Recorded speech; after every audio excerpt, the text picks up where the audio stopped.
అందరికీ నమస్కారం.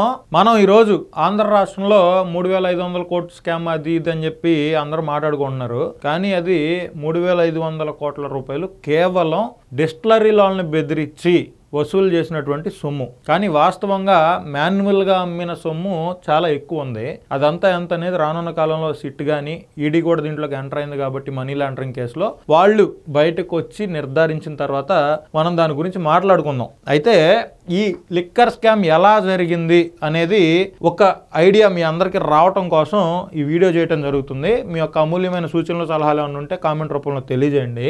ఫస్ట్ ఇదంతా ఒక స్కామ్. ఈ స్కామ్ చేయడానికి జగన్మోహన్ రెడ్డి అనే వ్యక్తి ఒక కంపెనీ పెట్టాడు. అంటే ఈ కంపెనీకి మేనేజరు చెవిరెడ్డి భాస్కర్ రెడ్డి గారు. చెవిరెడ్డి భాస్కర్ రెడ్డి గారు ఎప్పుడు అరెస్ట్ అయ్యారు?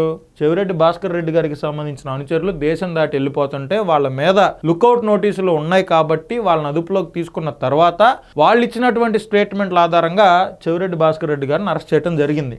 ఈ ట్రాన్స్పోర్టర్స్ ఎవరైతే ఉన్నారో ఈ లిక్కర్ అంతా డిస్టిలరీల నుంచి వచ్చిన తర్వాత దీన్ని ట్రాన్స్పోర్ట్ చేసిన వాళ్ళు ఈ వాసుదేవరెడ్డి అండ్ కో ఇంకా ఉన్నారు.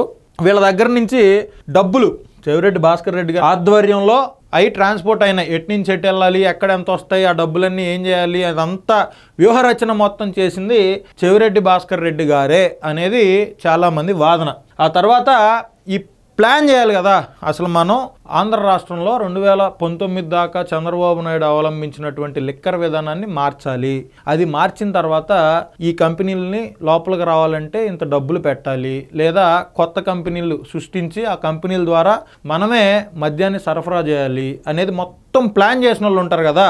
వాళ్ళే ఈ రాజ్ కసిరెడ్డి, ఈయన సజ్జల శ్రీధర్ రెడ్డి, ఈయనేమో గోవిందప్ప బాలాజీ. ఈయన గురించి పర్టికులర్గా మాట్లాడాలంటే ఈయన వైఎస్ భారతి రెడ్డి గారికి అత్యంత సన్నిహితుడు.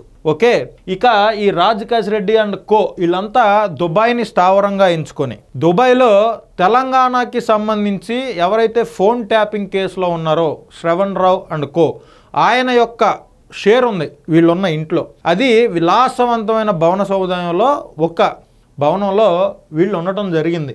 అయితే ఈ ఇద్దరు ఆఫీసర్ల గురించి కూడా దీంట్లో మాట్లాడుకోవాలి. వీళ్ళు జగన్మోహన్ రెడ్డికి అత్యంత సన్నిహితులు. ఎంత సన్నిహితులు అంటే ఓఎస్డి కృష్ణమోహన్ రెడ్డి, ధనుంజయ రెడ్డి వీళ్ళిద్దరు గురించి తెలియని వాళ్ళు వైఎస్ఆర్ కాంగ్రెస్ పార్టీలో ఎమ్మెల్యేలకు కానీ మినిస్టర్లకు కానీ జగన్మోహన్ రెడ్డి అపాయింట్మెంట్ దొరికిద్దో లేదో తెలియదు, కానీ జగన్మోహన్ రెడ్డికి ఏం చెప్పాలన్నా కూడా వీళ్ళకి చెప్పాల్సినటువంటి పరిస్థితులు ఉన్నాయి. అంత జగన్మోహన్ రెడ్డి గారికి దగ్గర మనుషులు వీళ్ళు. వీళ్ళంతా కలిసి ఈ స్కామ్ చేయడం జరిగింది. ఈ తర్వాత మిథున్ రెడ్డి కింగ్ పిన్. ఇదిగో వీళ్ళందరూ ఏం చేశారనా ఎలా చేసినా దీని మొత్తానికి సలహాలు సూచనలు మాత్రం మిథున్ రెడ్డి గారి దగ్గరే ఉన్నాయి.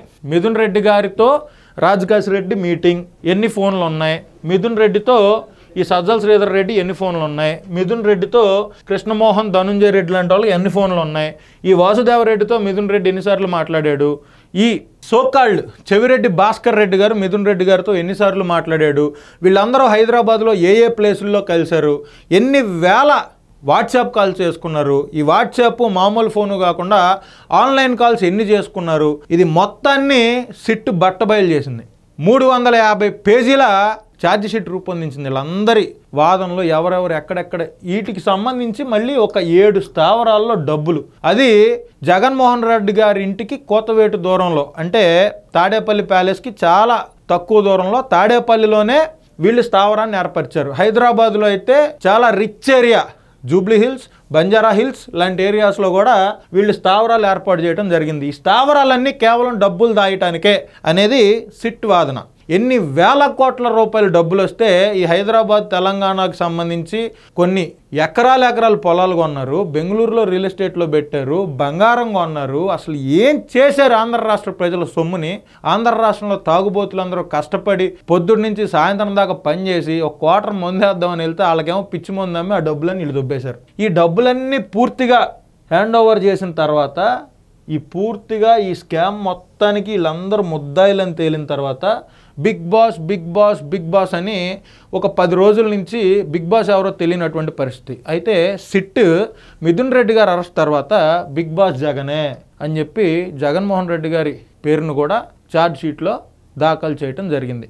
వీళ్ళు డబ్బంతా ఏం చేశారు అంటే ఫస్ట్ చెవిరెడ్డి భాస్కర్ రెడ్డి గారు డబ్బులతోటి దొరికారు. చెవిరెడ్డి భాస్కర్ రెడ్డి గారు అనుచరులు 8 కోట్ల రూపాయల డబ్బులతోటి. ఆ డబ్బులు ఎక్కడి అంటే వేరే ఎవరినో తీసుకొచ్చి అవి నా డబ్బులే అని చెప్పి క్లెయిమ్ చేసుకోవడానికి ట్రై చేశారు. కానీ ఆంధ్ర రాష్ట్రం వ్యాప్తంగా ఎలక్షన్ టైంలో ఈ డబ్బులు పంచే వ్యవస్థ అంతా భాస్కర్ రెడ్డి గారు తీసుకున్నారు అనేది చాలామంది అభిప్రాయం. ఈ భాస్కర్ రెడ్డి గారు తీసుకున్నారు కాబట్టే ఎక్కువ డబ్బుల్ని ట్రావెల్ చేయడంలో, ట్రాన్స్ఫర్ చేయడంలో భాస్కర్ రెడ్డి గారు మరి ఎప్పటి నుంచి ప్రావీణ్యం ఉందో కానీ చాలా బాగా చేశారని చెప్పుకోవాలి. ఆ తర్వాత ఈ మిథున్ రెడ్డి గారు అరెస్ట్ అయ్యారు.